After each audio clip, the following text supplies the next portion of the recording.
One was a question of Native American people.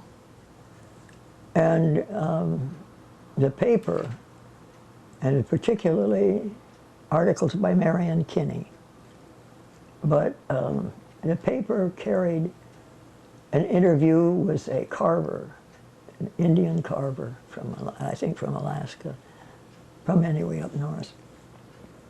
And he's always reminds us of that, you know, the article she did. She covered when Discovery Park was, in 1970, I think it was, when the people, you know, they did Alcatraz and then all of those places. And then they scaled, I won't say wall, whatever it was, at Discovery Park, at Fort Lawton. And they got turned into Discovery Park. And Marion covered that. She was loved. And it was, the thing is that she wasn't just an individual.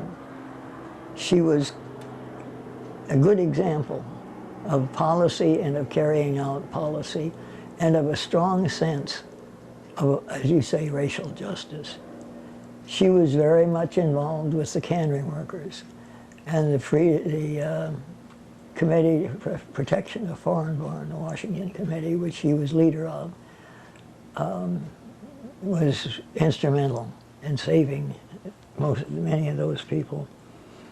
There was another case, and this was where the paper came in. It was use of the paper by a local party. There was a man in Tacoma, don't remember his first name, his last name was Veal, V-E-A-L, who had been beat by the police.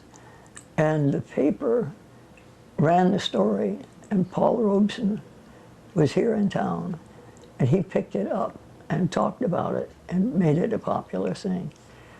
I have to say on this question of Native Americans that it was a pioneering thing that the paper did, the party did, because still today there's an anti-Indian. You read the article yesterday by L. Ron Allen it's very good. He's a leader, used to be head of the American Congress, Indian Congress or whatever. He lives in Port Angeles. And he had a good article yesterday pointing out what the tribes contribute in terms of money and jobs and that sort of thing. Anyway, until our paper here, the People's World at that time, until the paper began writing these stories and these interviews, it wasn't an issue that people thought of. It was just, you know, something that was out there.